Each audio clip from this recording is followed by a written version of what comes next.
Welcome back to MVM. Today we're excited to bring you a review. This one's called Welcome To, and yes, it plays 1 to 100 people. I've seen comments about that online. It's hilarious, but it does play that many. This is a roll and write game with no rolling, which is fantastic. It's all about cards in this game. So you're flipping cards, there's numbers on the cards, and they're double-sided cards. So there's another icon on the other side that allows you to do an action associated with that number. A little story here. I was super excited about this game. I first heard about it probably around Essen time. Asked Blue Cocker to send us a copy, kept asking.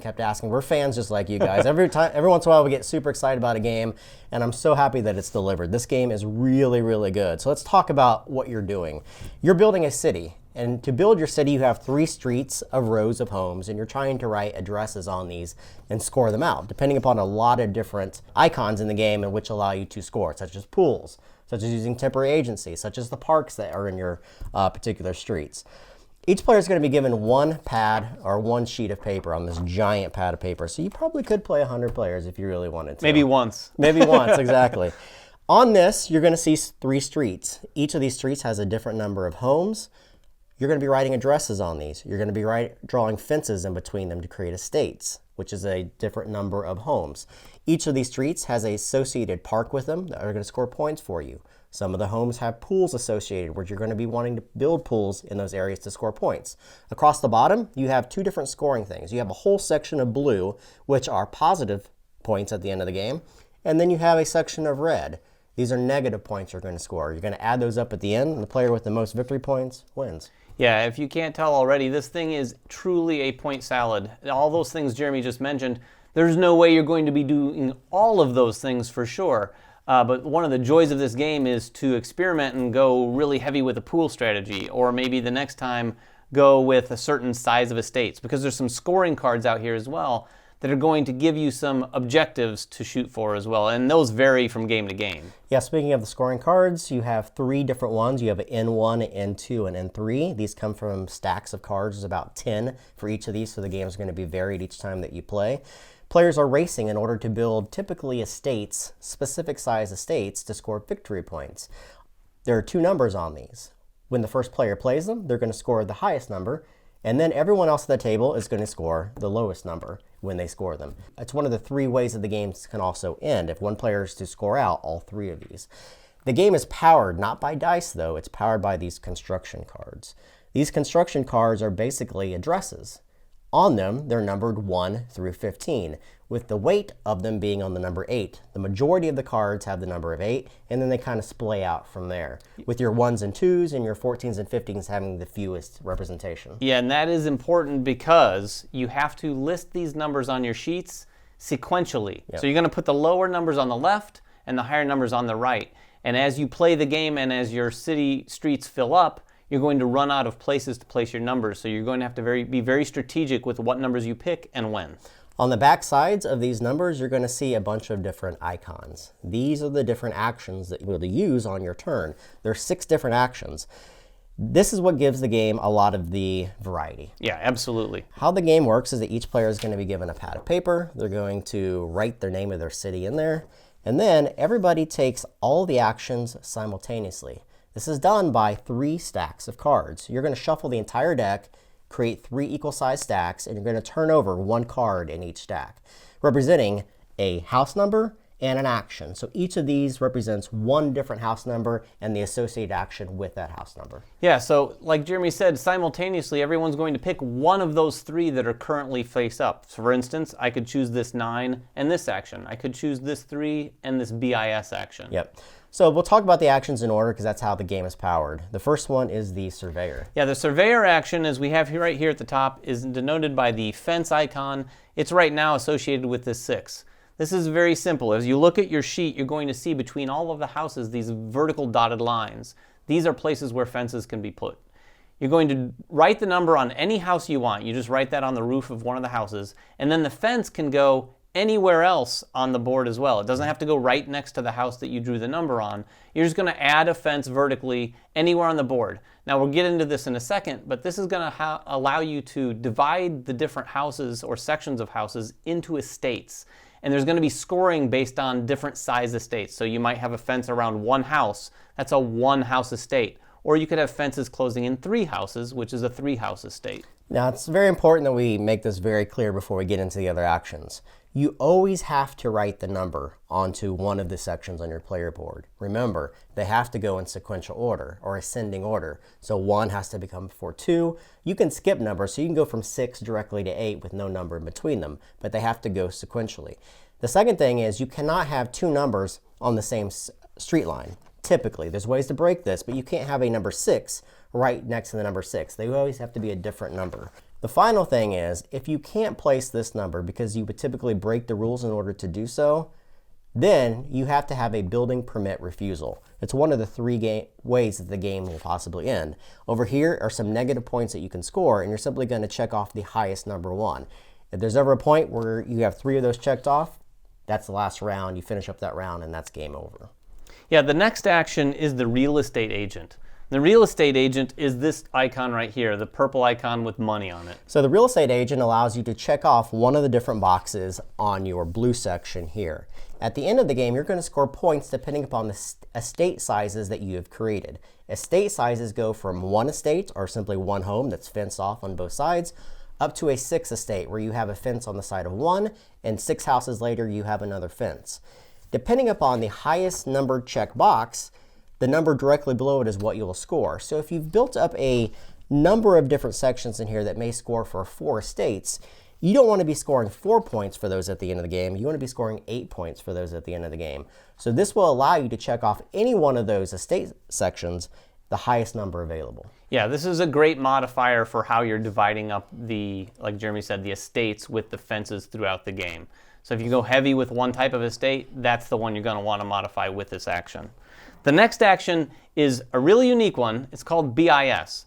And this comes from a French term that they use to denote when 2 houses are next to one another but share the same address, kind of like 29 and 29A here in the States.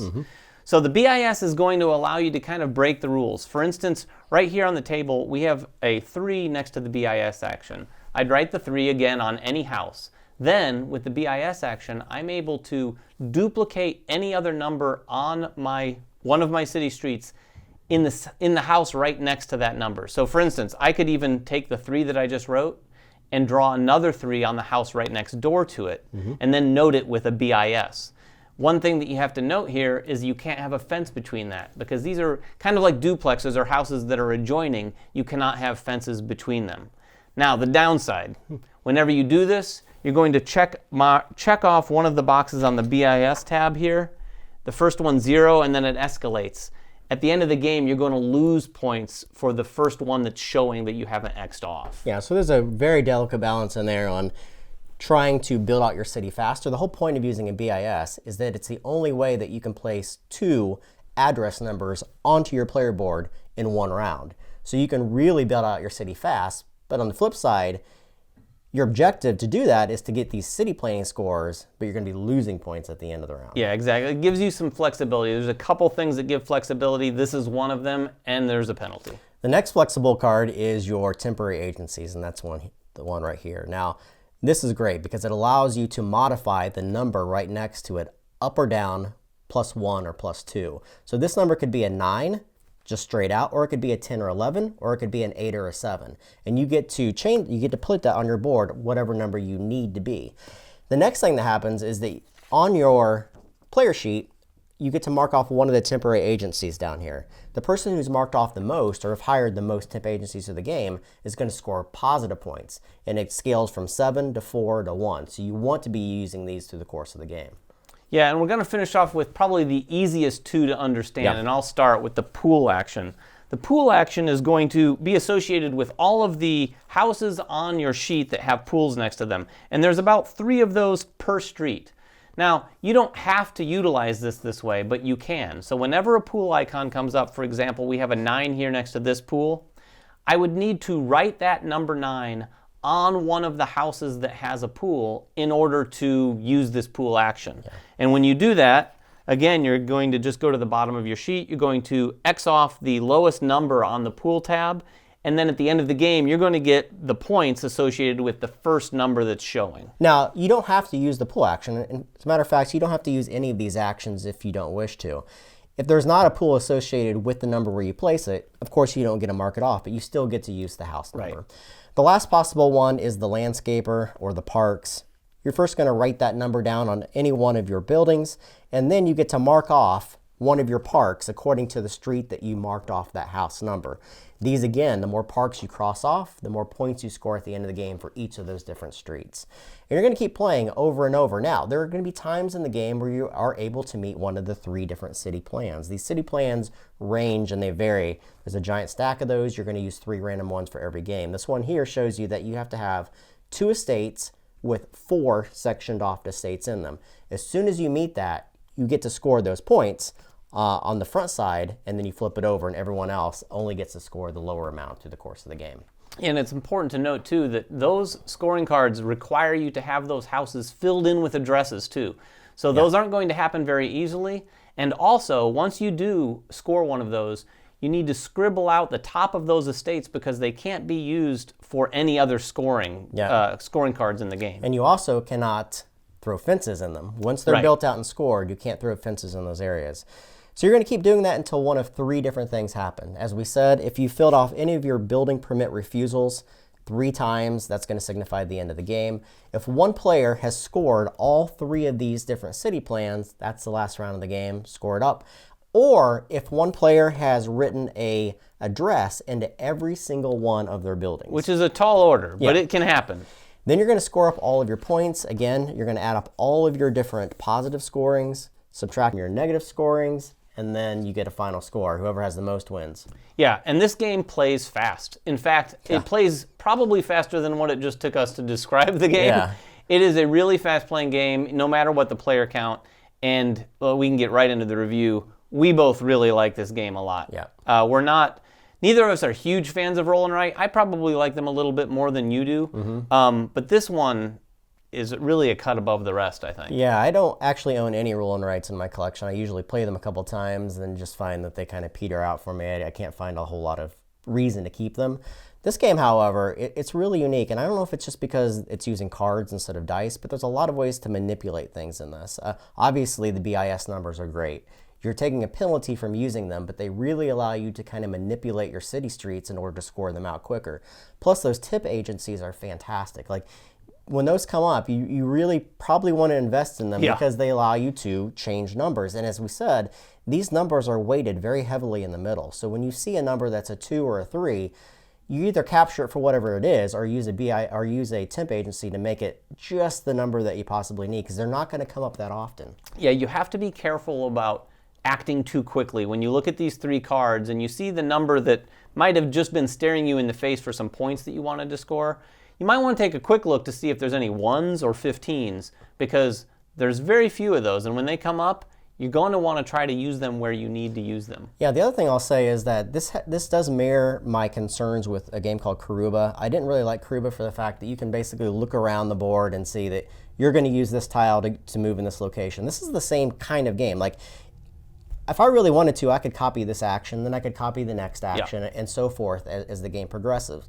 But there's enough carrots in this game that by the 3rd or 4th round, you see something, and it changes your strategy completely, and you're like, I have to go in this direction because it's too good of a combination of cards for me. And then by the end of the game, everyone's doing something completely different. And you can win this game in a variety of different ways. Yeah, that's the other thing I'd say we really like about this is the point salad feel of this game is far more significant than I've experienced in other Roll and Writes. And I know we keep calling it a Roll and Write, and I know it's not technically a Roll and Write, but bear with us.